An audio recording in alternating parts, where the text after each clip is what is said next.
I'm the world's worst patient. I would have made the world's worst doctor. Oh, really? Can't stomach the visceral realities of the body. Well, I have something to show you. A picture that I took. I suppose you could call it. It's a bodily function. As long as it's not gnarly parasites from. No, it's not parasites. It's probably be okay. No, it's caused from neglect of personal hygiene, and it has nothing to do with me. I was at a bus stop not long ago. An old fella that lives around here, and he's always barefoot, and he's I don't know, in his 80s, and he turned up to the bus stop in his thongs and stood very a little bit too close to me, but he's obviously got no fucking wits about himself. Anyway, I looked down and I saw this.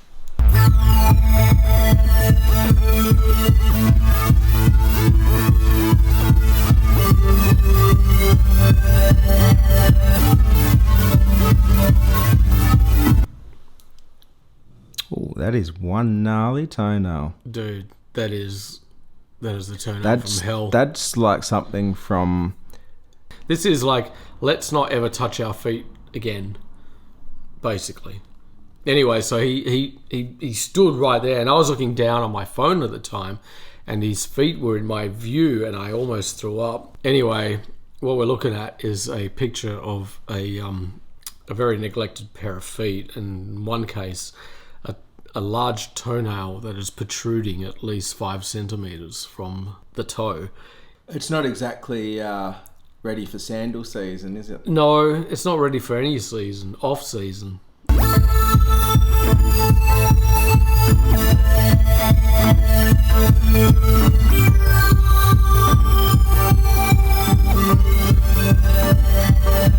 And what did he say when you... He didn't catch me. I did it very discreetly. Hand him like a $20 note for this modelling? Well, it turned out he was the guy on the packet of cigarettes. Casting couch down at the bus stop. Yeah, no, he was the guy on the packet of Winfields. Star Wars feet, aren't they? They're claws. They're they are they're fucking talons. They are talons. He could climb anything he wanted. They were a weapon, potentially. Yeah. I showed Ned, and he always threw up.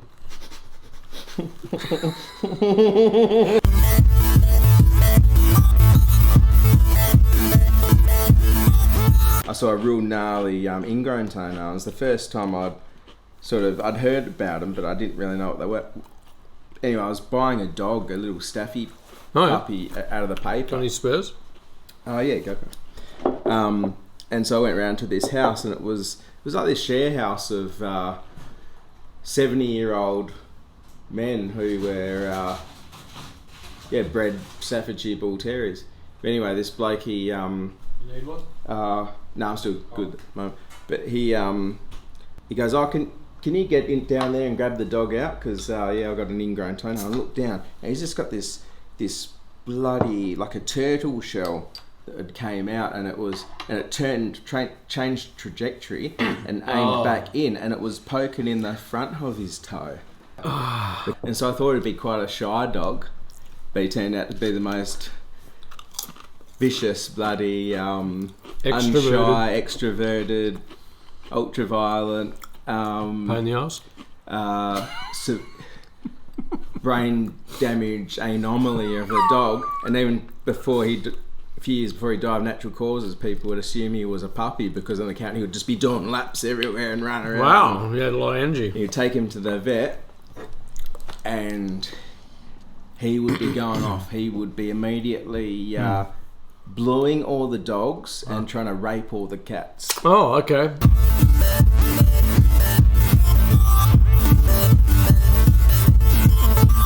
The thing about cats, They look after themselves. is everyone has a cat, even if you don't have a cat. So because it's a cat's nature to be very territorial. Yeah. So if you have a property and you don't have a cat, that's going to be a little area of property where a cat will be relatively safe from getting its ass kicked by all the other cats. Right. Because they get beaten up by other cats. They're territorial. Very territorial. Absolutely. And often as a non-cat owner, So you find those cats hanging around your backyard. And several times before I've had my backyard sort of transformed into the cat dating area where you have the, when you have a female cat on hate, and it'll be like the meeting point for the cats. Yep. And so once the male cats smell the female cat on hate, it's like the the Hanna-Barbera Top Cat cartoons. Yeah. When you got the cats on the fence going singing, and late at night you'll just hear this, and you'll have like 15 bloody male cats on that fence just howling like banshees.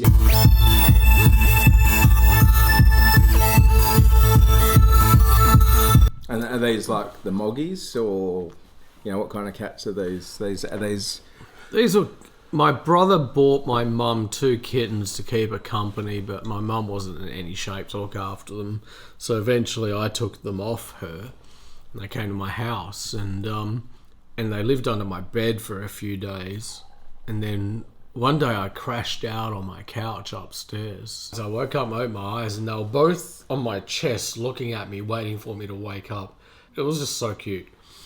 And I called one Fire, because she had like a fiery sort of personality, and the other one I called Faye, and it just came to me, and I was kind of like Fay Ray from King Kong, like the original King Kong.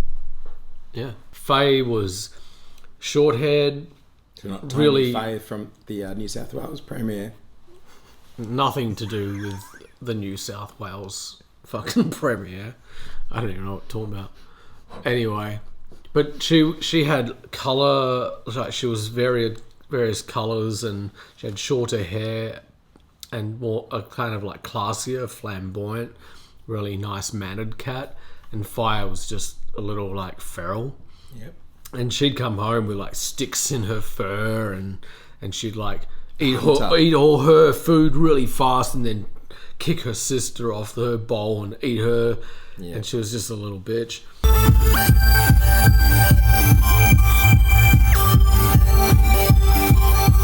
And anyway, one night I had a friend over, and we were drinking and smoking and carrying on, and we had some loud music going on, and like the record must have ended, and I heard this wow, wow, and I got up and I looked down the stairs, and Faye was like meowing at the bottom of the stairs, and I'm like, come on, come up here, and she wasn't moving. So I went downstairs, and I picked her up, and I took her upstairs, and I held her up, and she was torn apart. She'd been fucking dragged by a car out front. Oh, okay, yeah. I was pretty distraught about it, and anyway, my friend's missus picked us up, and we went to the vet. Yeah, we had to like put her down that night, but on the way, and like, you know, she was torn up. She wasn't going to survive. But I ended up putting her, I've got a towel, put it in a box, and I put her in a box. And we went for a drive in the car, and I was holding her and just talking to her. And she was just like looking out the window, like, you know, wow, I'm in a car, you know. And then we get to the animal centre. But she was good. She was like, was so well behaved till her, you know, dying breath. She was just a really, and I was like, you are such a good cat. You know, that's all I kept saying to her. He's such a good cat. And then I gave her the needle, and she died my arm.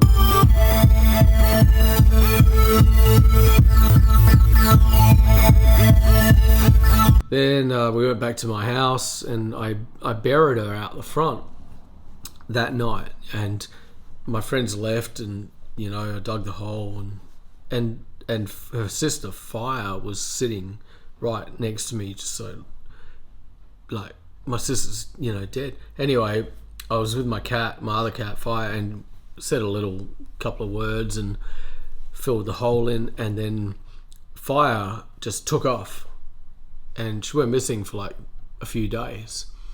And I was like, fuck, I lost 2 cats, you know. Anyway, she came back, and she was a completely different cat. And I even want to say that, like, she took on some of the characteristics of her sister. And she go on a walkabout of She went self-discovery or something. She was traumatized Personal by the development. experience because.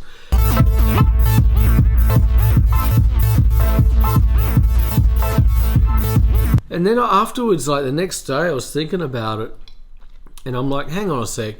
Faye